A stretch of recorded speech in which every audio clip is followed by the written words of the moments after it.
The voice in your head isn't always telling you the truth, but you believe it anyway.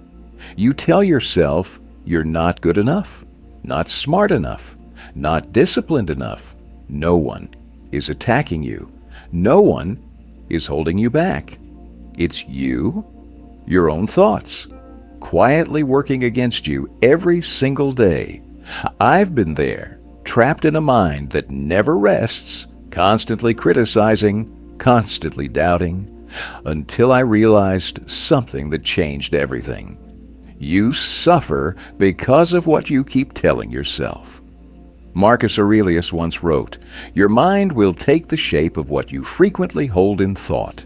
So if your thoughts are against you, your life will feel like a battle you can't win." Hello everyone. Welcome to the Mind Awakening channel. In this video, you'll learn how to take that power back. Now, let's get started. Rules number 1. Question. Your thoughts? Don't obey them. Not every thought deserves your trust. Yet most of the time, you treat your thoughts like facts. You hear, "I'm not good enough," and you accept it. You feel doubt, and you follow it. But here's the truth. Your mind is not always on your side. It repeats old fears, past failures, and distorted beliefs over and over again.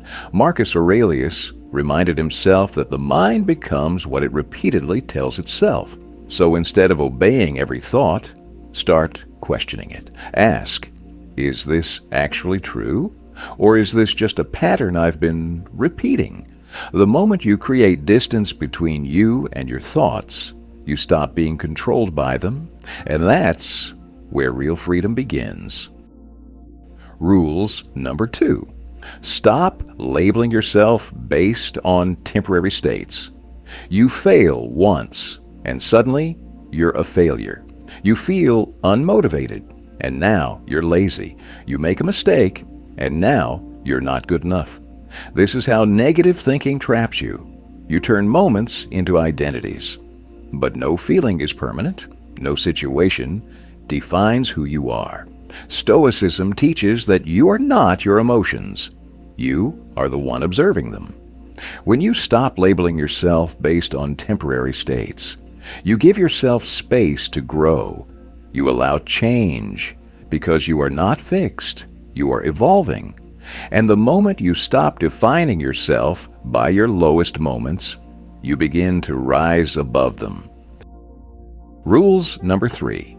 Focus on actions, not self-judgment. Negative thinking thrives when you stay in your head. You analyze, you criticize, you overthink, but you don't move. And the longer you stay stuck in self-judgment, the heavier it becomes. The Stoics had a different approach, less thinking, more doing. Epictetus taught that philosophy is not about what you say, but how you live. So instead of asking, "Why am I like this?" ask, "What can I do right now?" Take one small action, then another. Action interrupts overthinking. Action builds evidence.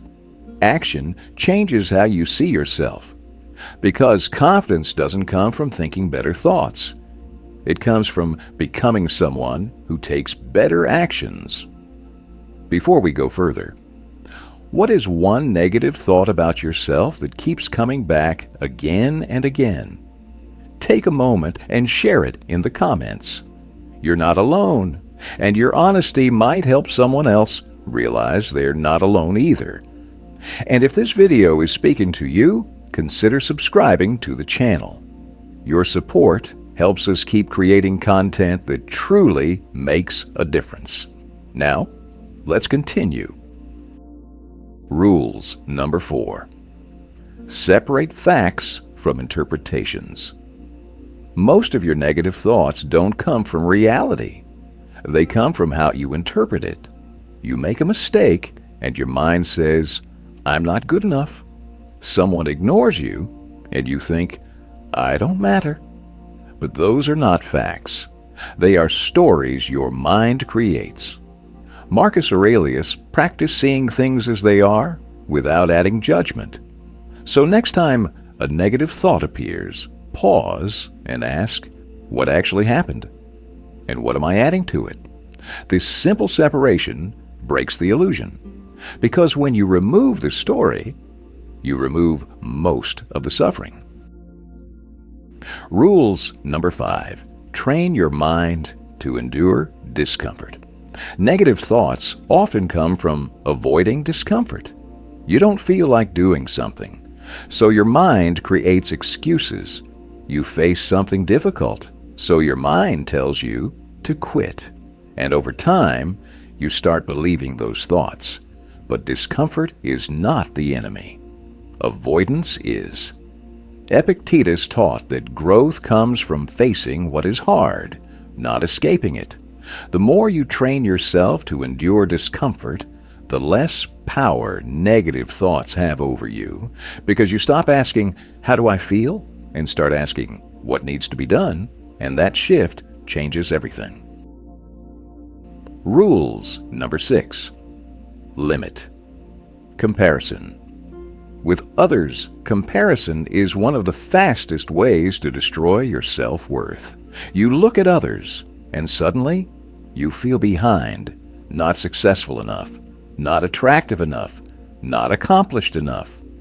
But what you're comparing is incomplete. You see their highlights and compare them to your behind the scenes.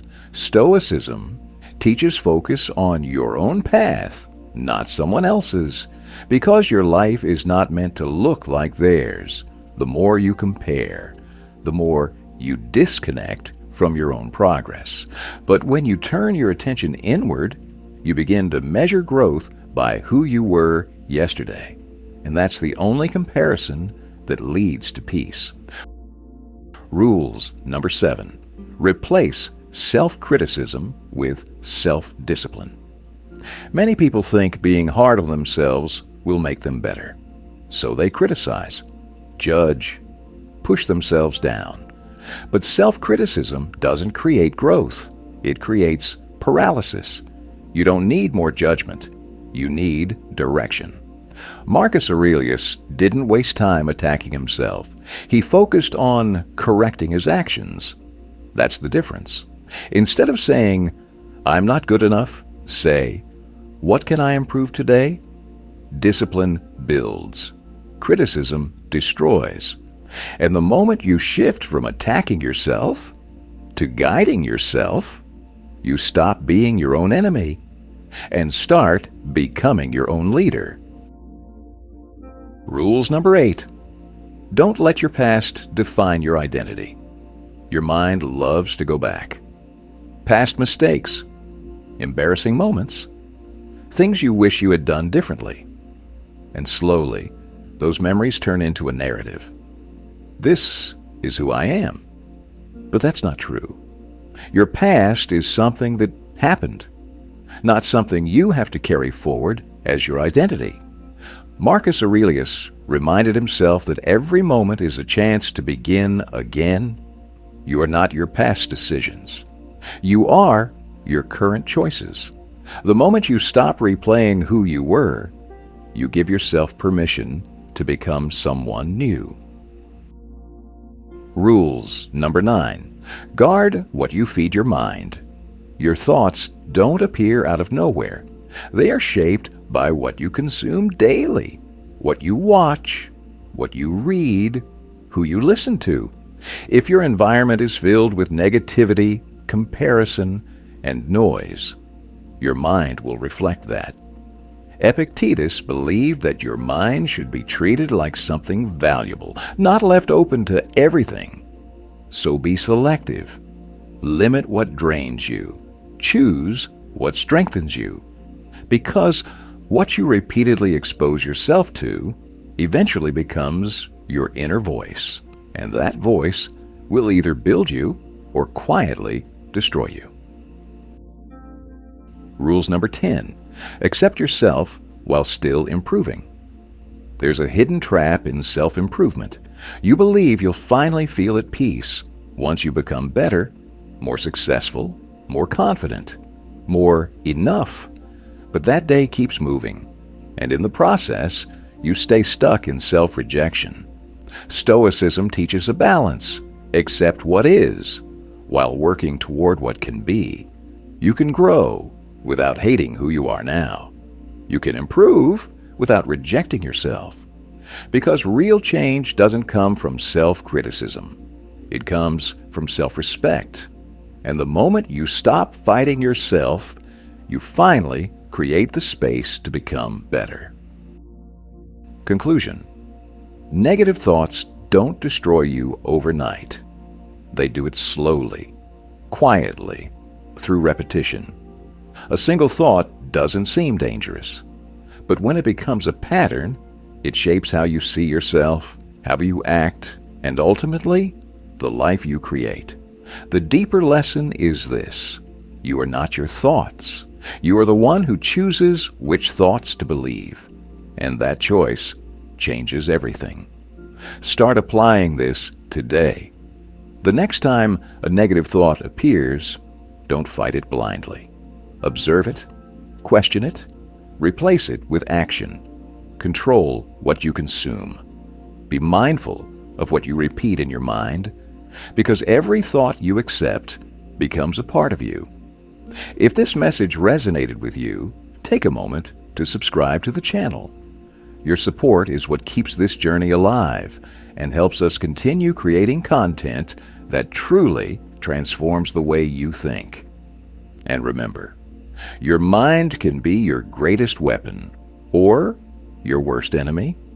The choice is always yours. Thank you for taking the time to watch until the end of the video. See you in the next videos.